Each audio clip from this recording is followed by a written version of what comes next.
Assalamualaikum warahmatullahi wabarakatuh.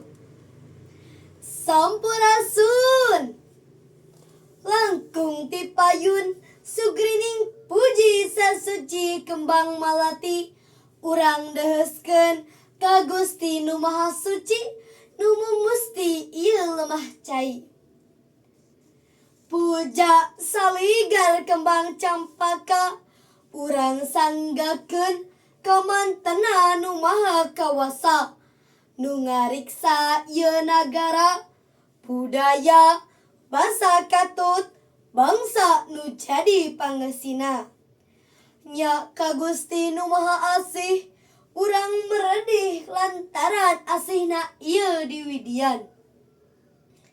Teu hilap sholawat iwah salam mugia ngocor ngagolontor ngalir mengalir kajungjunan urang sadayana nu gumulung dina kolbu sumarambah dina baya nyatana Kanjeng Nabi Muhammad sallallahu alaihi wasallam. Kirang pangajeun miwah hadirin anu sami linggih dina ieu tempat nu kusim kuring dipihormat. Dina danget ieu sim kuring bade ngadugikeun diantara anu ngabantun tema nyaritakeun sajarah Tatar Sunda. Parantos kauninga ku urang sadayana yen ieu nagara urang teh nagara Indonesia diwangun ku sababaraha suku ngagaduhan basa sewang-sewangan. Atuh urang nu calik di Tatar Sunda ieu teh kedah terang asal usul urang. Saha sabenerna urang Sunda teh? Ti mana asal usulna? Pikeun ngajawab eta pertanyaan urang kudu ningali tina dua sisi. Nyaeta tina sisi carita turun temurun jeung oge tina sisi sajarah anu bisa dibuktikan. Dina sababaraha carita turun temurun disebutkeun yen numutkeun sababaraha pamadegan di antarana Profesor Kusuma Dinata anu ngarujuk kana pamadegan ahli geologi Relhout tahun 1848 yen kecap Sunda asalna tina basa Sanskerta nyaeta Cuda anu hartina teh bersih atawa suci. Anu kapercaya kabentuk tina gunung purba anu kungsi ngalaman letusan gede antara 210.000 tahun nepi ka 105.000 tahun katukang. Hal ieu ngawangun kaldera Sunda anu ayeuna jadi Gunung Tangkuban Parahu jeung Gunung Burangrang. Ti kajadian eta lahir taneuh anu subur anu jadi tempat hirup karuhun urang Sunda. Hadirin anu dipihormat, sedengkeun numutkeun sajarah di Nusantara salah sahiji bukti pangheubeulna ayeuna peradaban Sunda nyaeta ayana Karajaan Tarumanagara.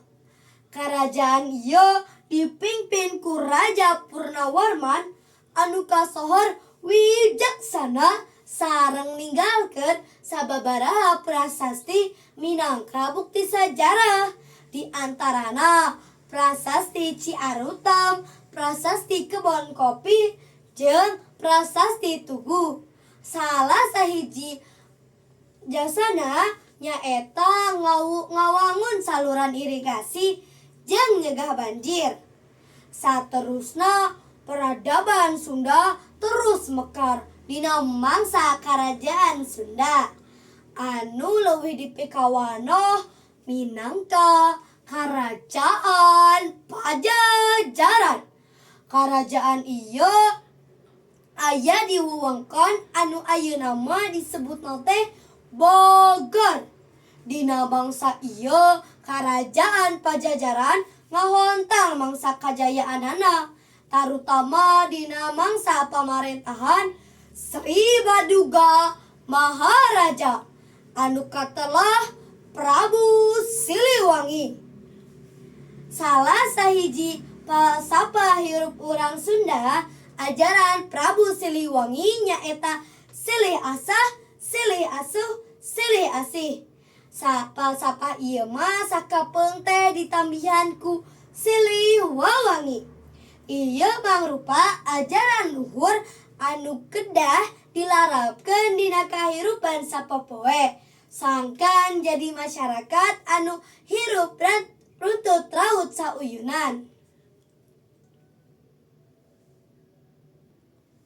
Saterusna sajarah Tatar Sunda diteruskan ku Karajaan Sumedang Mularang. Karajaan ieu mangrupa penerus tradisi saenggeus runtuhna Karajaan Pajajaran. Karajaan Sumedang Larang oge miboga peran penting dina ngajaga budaya Sunda. Ti dieu Karajaan Sunda, budaya Sunda terus mekar nepi ka mangsa kolonial. Hadirin anu dipihormat, upami urang nangatan runtuyan ti zaman kahirupan purba dugi ka sajarah Tarumanagara Sunda Pajajaran Sumedang Larang, urang tiasa ningali yen Tatar Sunda boga warisan sajarah anu kacida luhurna. Karuhun urang geus mampu ngawangun peradaban anu maju dina widang pamarentahan, sosial, ekonomi, jeung agama. Ku kituna urang salaku generasi ngora kudu reus kana eta sajarah. Urang oge boga kewajiban pikeun ngajaga, miara, sarta ngamekarkeun budaya Sunda sangkan teleungit ku pangaruh zaman modern. Sajarah henteu saukur carita baheula, tapi oge mangrupa cerminan pikeun kahirupan urang ayeuna jeung mangsa nu bakal datang. Tina sajarah urang tiasa diajar ngeunaan kepamimpinan, persatuan, sarta pentingna ngajaga kaharjaan masyarakat.